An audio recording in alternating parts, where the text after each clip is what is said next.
साथियों, जय हिंद, जय भारत। मैं मदन लाल आज़ाद, संस्थापक संयोजक ठगी पीड़ित जमाकर्ता परिवार और all India bike book taxi union.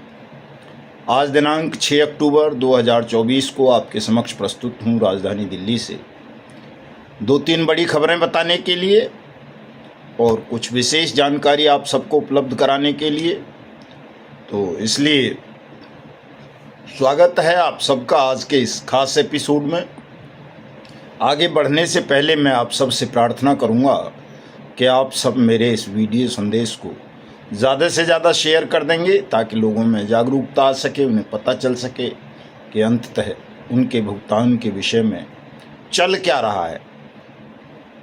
इसको पूरा वीडियो को सुनेंगे, लाइक करेंगे, कमेंट करेंगे और जिन साथियों ने अभी तक हमारे यूट्यूब चैनल को सब्सक्राइब नहीं किया है वो इसे सब्सक्राइब ज़रूर कर लें ताकि आपको घर बैठे अपडेट मिलती रहे, ताज़ा जानकारी मिलती रहे और आप भी अपना योगदान उस महायज्ञ में दे सकें जो देश को ठगमुक्त बेईमान रहित राष्ट्र राज्य के रूप में निर्मित करने के लिए चलाया जा रहा है और जिसका प्रथम लक्ष्य देश के 42 करोड़ से अधिक ठगी पीड़ितों का भुगतान करवाना है, वो भी बट्स एक्ट 2019 के अंतर्गत उनकी जमा राशि का 2 से 3 गुना और देश के करोड़ों निर्दोष एजेंट साथियों को सुरक्षा, सम्मान, रोजगार, पुनर्वास का अधिकार दिलवाना भी हमारा लक्ष्य है साथियों। इसलिए सब साथी इस संदेश को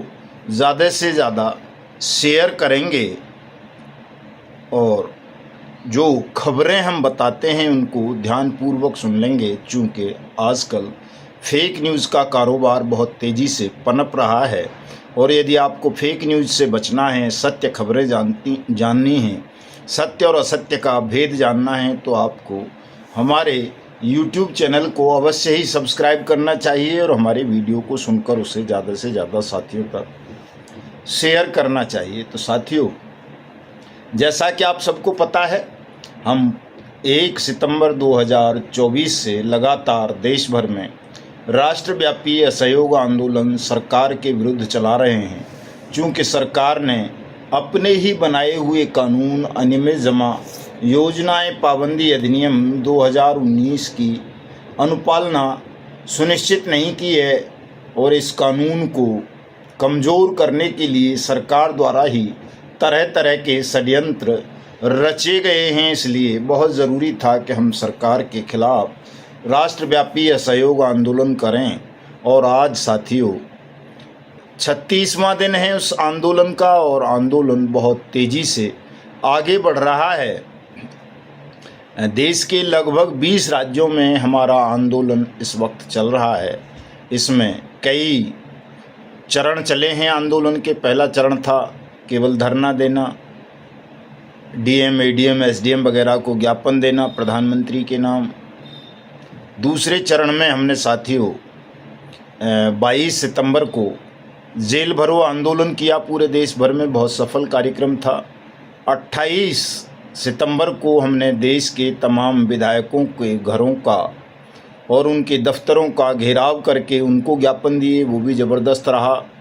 अब तक 300 से ज़्यादा विधायकों ने पत्र लिखे हैं अपनी अपनी सरकारों को और सेंट्रल गवर्नमेंट को भी आपके भुगतान के लिए। 2 अक्टूबर को हमने इसी क्रम में देश के तमाम सांसदों का घेराव किया, उनको ज्ञापन दिए और दर्जनों सांसदों ने भी आपके पक्ष में पत्र लिखे हैं प्रधानमंत्री को और अपने अपने राज्यों के चीफ मिनिस्टर्स को और उन पर एक्शन होना आरंभ हो गया है। चूँकि कर्नाटक प्रथम रहा है आंदोलन में, कर्नाटक में हमारे प्रदेश अध्यक्ष अप्पा साहब बुगाड़े और तमाम अन्य साथियों ने, हमारे जिला अध्यक्ष और तहसील अध्यक्षों ने वहां मिलकर ज़बरदस्त राज्यव्यापी आंदोलन किया, चाहे वो जेल भरो रहा हो, चाहे विधायक और सांसदों वाला मामला रहा हो। कर्नाटक उसमें अव्वल रहा और उसकी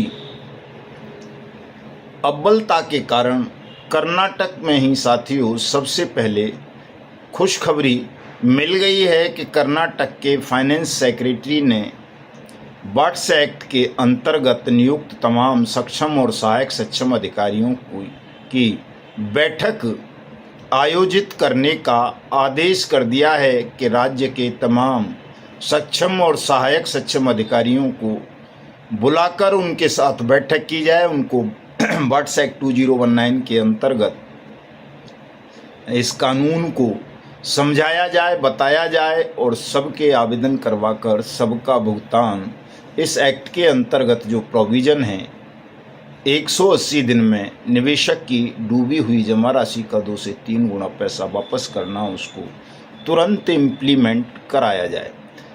चूँकि कर्नाटक के बहुत सारे डीसी साहिबान वहाँ का जो लोकल KPID एक्ट है उस पर तो काम कर रहे थे, लेकिन बट्स एक्ट को वो मानने से इनकार करते थे। तो अब फाइनेंस सेक्रेटरी के साथ जो हमारे साथियों की वार्ता हुई है उसमें फाइनेंस सेक्रेटरी ने ये माना है कि KPID एक्ट से बट्स एक्ट कहीं ज़्यादा लाभदायी है निवेशकों के लिए, इसलिए इसको अविलंब इम्प्लीमेंट करके सबका भुगतान कराया जाए।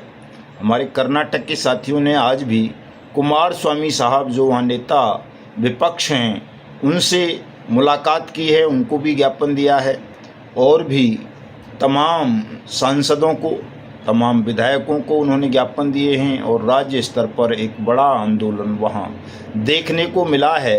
किसी दिन जेल भरो आंदोलन में एक ही ज़िले में 5-5 हज़ार लोगों ने वहाँ गिरफ्तारियां दी हैं और उस आंदोलन का असर साथियों कर्नाटक में कल से दिखना शुरू हो जाएगा।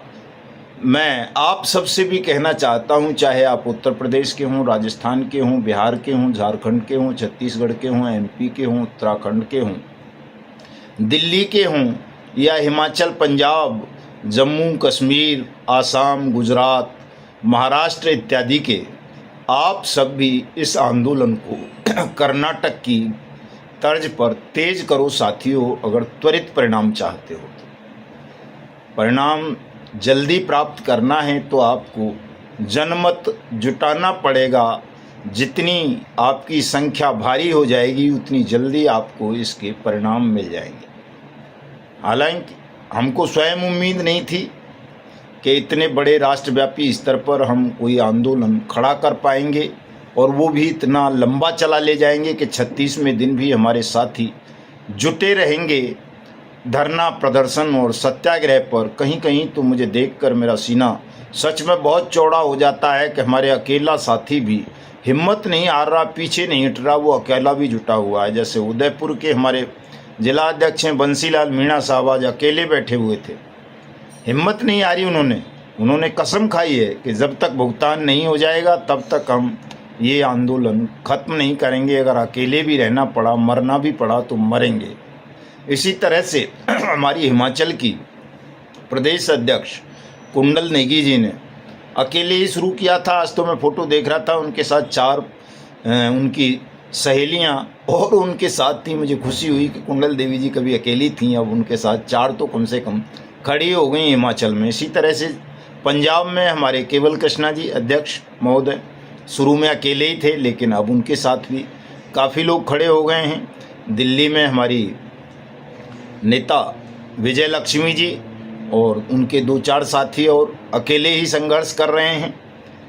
इसी तरह से तेलंगाना में हमारे साथी पाटिल साहब, YSR पाटिल साहब अकेले ही थे शुरू में, लेकिन अब काफ़ी बड़ी संख्या में उन्होंने लोग जुटा लिए हैं और तेलंगाना में भी बड़े आंदोलन की शुरुआत होने जा रही है साथियों। गुजरात में भी हमारे कुछ ही साथी थे, लेकिन दाहोद में, सूरत में, सुरेंद्र नगर में और एक और ज़िला है, 4 ज़िलों में आंदोलन ने गति पकड़ ली है। वहाँ भी साथी विधायकों को, अपने ज़िला कलेक्टर को और सांसदों को ज्ञापन दे रहे हैं। सत्याग्रह शिविर लगने आरंभ हो गए हैं। महाराष्ट्र में कुछ कमज़ोर है मामला, लेकिन अभी कुछ नए साथियों की नियुक्ति हुई है।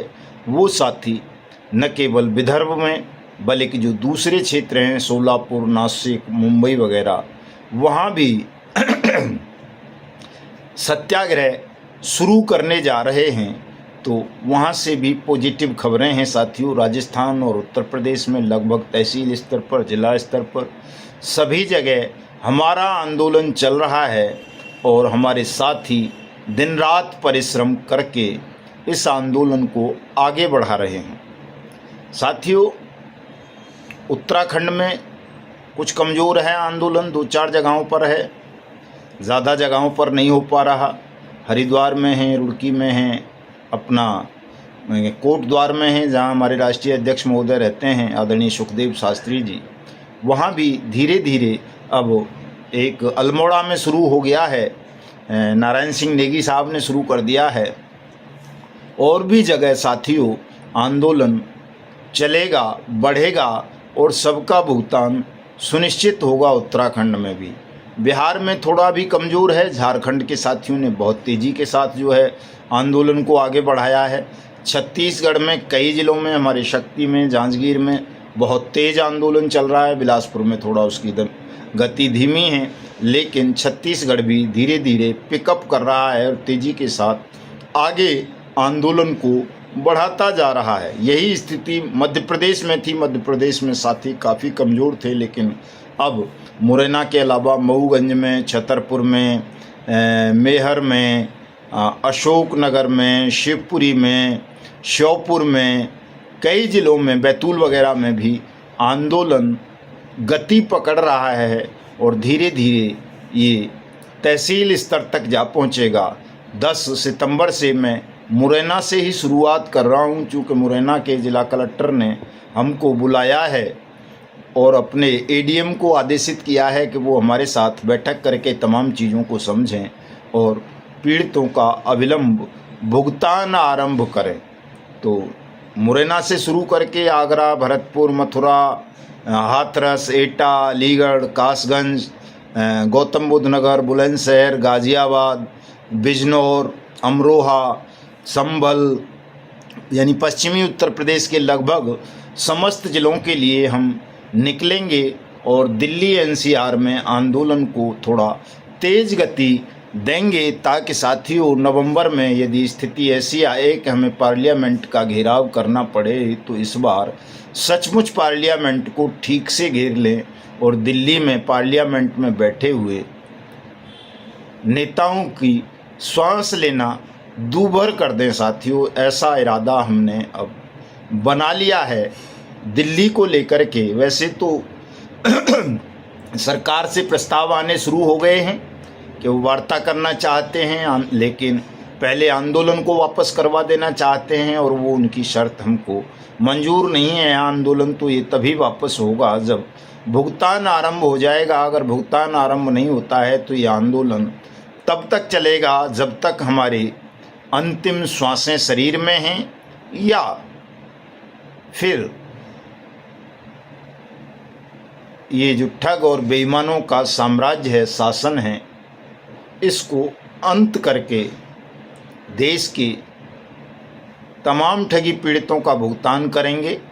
निर्दोष एजेंट को सुरक्षा, सम्मान, रोजगार, पुनर्वास का अधिकार देंगे और हिंदुस्तान को ठगमुक्त, बेईमान रहित राष्ट्र राज्य के रूप में स्थापित करने के लिए तमाम ठगों को, चाहे वो किसी भी कंपनी या क्रेडिट कोऑपरेटिव सोसाइटी के हों, सबको मृत्युदंड देंगे। साथियों, तो 3 ही चीज़ हैं, 3 में से 2 ही मान के चलिए। मृत्यु तो हमारी हो नहीं पाएगी, चूँकि हम ईश्वरीय आदेश से ईश्वरीय काम के लिए लड़ रहे हैं।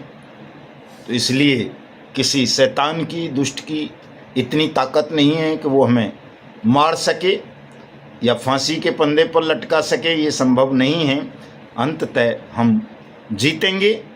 और अगर ज़्यादा देर लगाई शासन ने करोड़ों लोगों की पीड़ा को समझने में, तो निश्चित रूप से वही बात हो जाएगी कि प्याज भी खानी पड़ेंगी 100 और 100 जूते भी खाने पड़ेंगे। यानी दलों को, सत्ताधारी दलों को शासन भी त्यागना पड़ेगा और भुगतान भी करना पड़ेगा। साथियों, ये होना है, इसमें कोई किसी प्रकार का संदेह ना करें। सरकार तरह तरह के षड्यंत्र रच रही है, ढोंग रच रही है और आपका भुगतान करने के लिए वो तैयार नहीं है, केवल पासा फेंक रही है ताकि आप आंदोलन को वापस ले लें या आपका आंदोलन तोड़ दिया जाए, कमज़ोर कर दिया जाए। साथियों, सरकार ने कुछ अपने दलालों को आपके इस आंदोलन को कमज़ोर करने के लिए लगा दिया है। उसमें ख़ास तौर से 3 या 4 कंपनीज़ के लोग हैं, सहारा इंडिया समूह से जुड़े लोग हैं, जो सरकार की दलाली करते हुए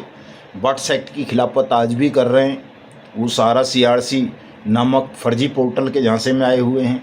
PACL पल्स के कुछ लोग हैं जो पुराने संगठन चला रहे थे लोग, जिन्हें अब लग रहा है कि उनका चंदे का धंधा खत्म हो गया तपजप की वजह से, ठगी पीढ़ी जमाकर्ता परिवार के आंदोलन की वजह से, तो वो भी सरकार की दलाली करने में जुट गए हैं और कहते हैं कि साहब ये बट्स एक्ट PACL पल्स पर लागू नहीं होता, हम तो सेबी रिफंड पोर्टल से ही अपना पैसा वापस लेंगे।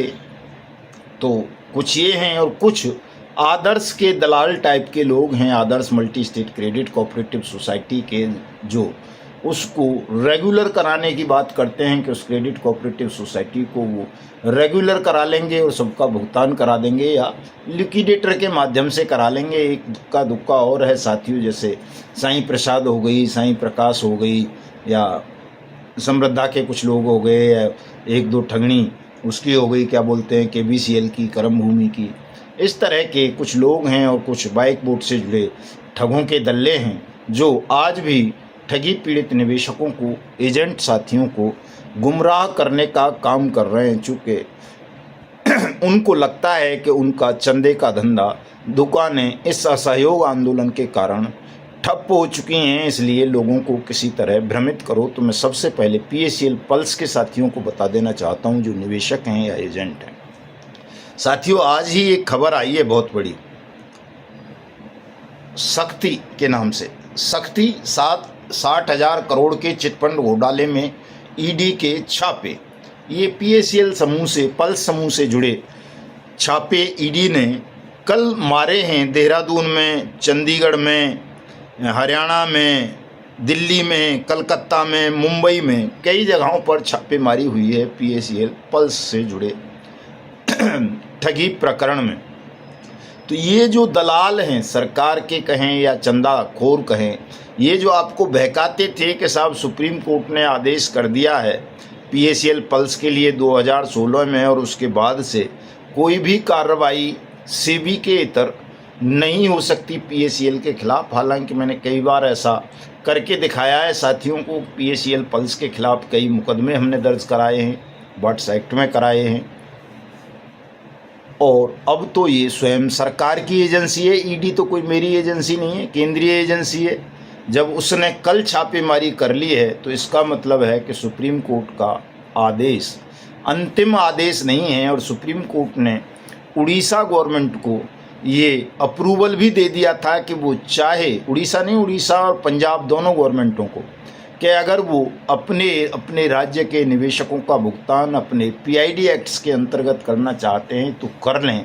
सुप्रीम कोर्ट को कोई आपत्ति नहीं है, वो अपने अपने राज्यों में इस कंपनी या इस समूह से जुड़ी कंपनियों की प्रॉपर्टीज़ को सीज करें, नीलाम करें और अपने निवेशकों का भुगतान कर दें।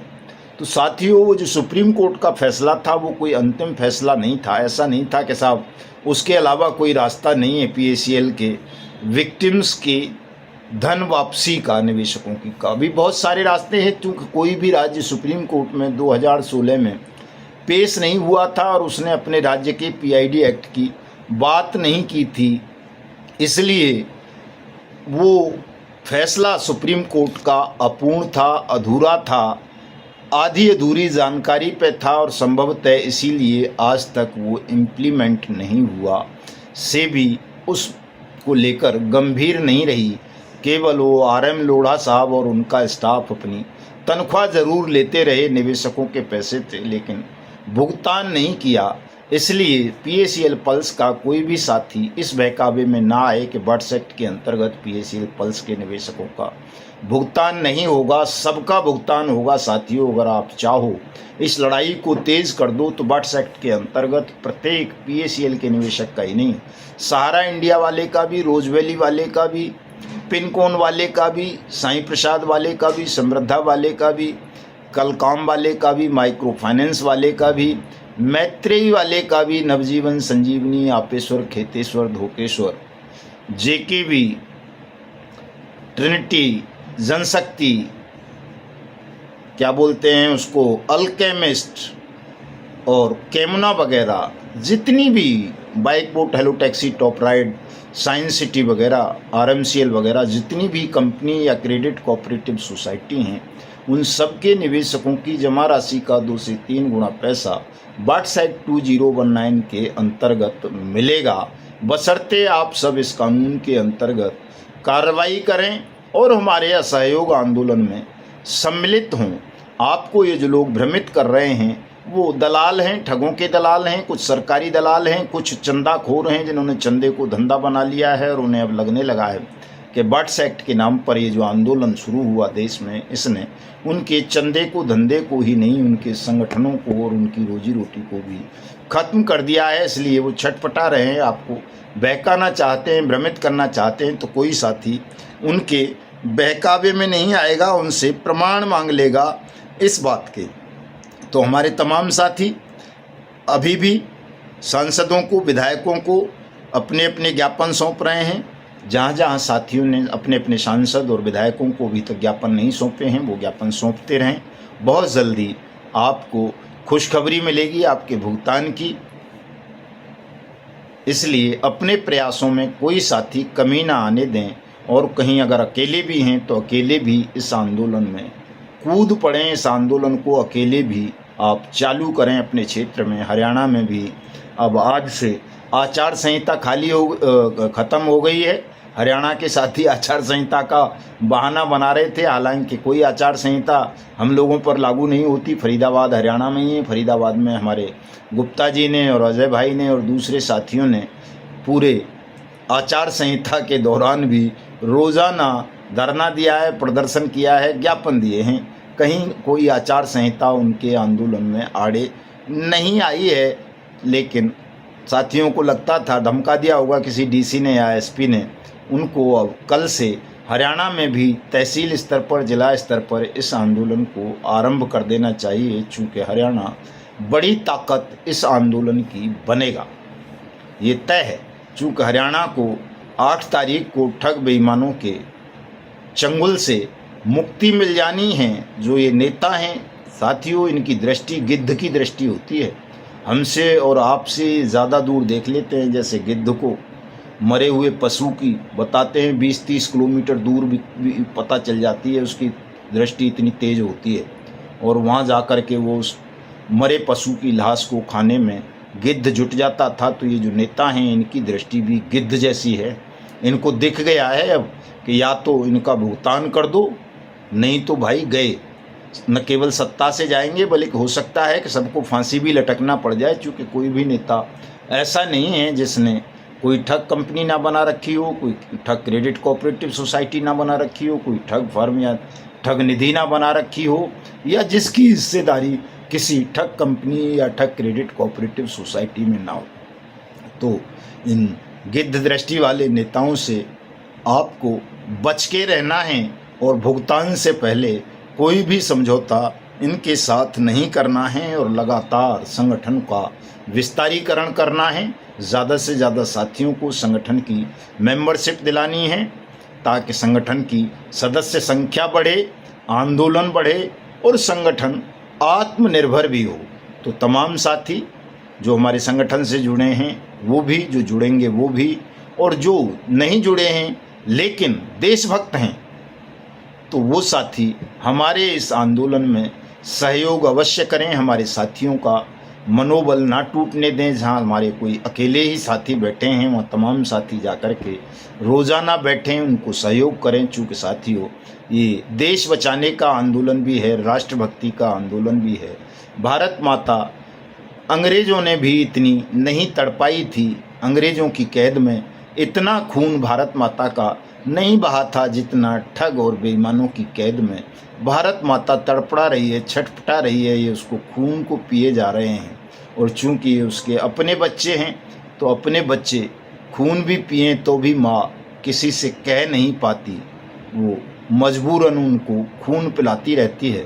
तो साथियों ये जो ठग और बेईमान भारत माता का खून चूस रहे हैं, खूनी पंजों में जिन्होंने हमारी भारत माता को, हमारे राष्ट्र को, हमारे देश को फंसा रखा है, इनकी कैद से आज़ादी दिलानी है किसी भी मूल्य पर अपने देश को, वतन को, भारत माता को। तो आप सब इस आंदोलन में सहयोग करें, इस आंदोलन में सहभागी बने, तन से भी, मन से भी, धन से भी। अगर आप कुछ भी नहीं कर सकते तो 1 रुपये का सहयोग अवश्य इस आंदोलन में करें। अपने जिला कलेक्टर कार्यालय पर जाकर, कलेक्ट्रेट पर या मिनी सचिवालय पर या तहसील में, जहां हमारे साथी सत्याग्रह शिविर लगाकर सरकार के खिलाफ असहयोग आंदोलन चला रहे हैं, भुगतान की लड़ाई लड़ रहे हैं, उनको जाकर पानी पिला दें, खाना खिला दें, उनको कोई स्टेशनरी दे दें, उनके वहाँ जाकर के उनका उत्साहवर्धन कर दें। ये साथियों प्रत्येक देशभक्त का कर्तव्य है। जो भी देश से प्रेम करते हैं वो सब साथी इस काम को ज़रूर कर लें। और 10 सितंबर से हम पुनः देशाटन पर निकल रहे हैं देश को जगाने के लिए, तमाम साथियों से मेल मुलाकात करने के लिए। तो जो भी साथी इस महायज्ञ में, महाआंदोलन में, देश को बचाने की लड़ाई में, भारत माता को ठगों के खूनी पंजों से मुक्ति देने की लड़ाई में आर्थिक सहयोग करना चाहें, वो डिस्क्रिप्शन में मैं नंबर दे रहा हूँ, वैसे भी बोले दे रहा हूँ, उस नंबर पर फ़ोनपे, पेटीएम, गूगल पे इत्यादि के माध्यम से भेज सकते हैं। चूँकि ये आंदोलन आपका है और आपके बल से ही इसको चलाना है। किसी धन पशु से, कॉरपोरेट घराने से या राजनेता से या किसी NGO से, नेशनल या इंटरनेशनल से हम कोई फंड स्वीकार नहीं करते हैं। हम केवल अपने जो हमारे ठगी पीड़ित हैं उनका, या जो देशभक्त साथी हैं उन्हीं का सहयोग लेते हैं। तो आप सब सहयोग करें। मेरा नंबर नोट करें, 9560479048। ये नंबर डिस्क्रिप्शन में भी दूंगा, वहाँ पे जाकर के देख सकते हैं। और जो साथी संपर्क करना चाहें, आंदोलन से जुड़ना चाहें, वो सीधे मुझे संपर्क कर सकते हैं। वो नंबर भी नोट कर लें, 7827581213। तो मिलता हूँ कल। जय हिंद, जय भारत साथियों।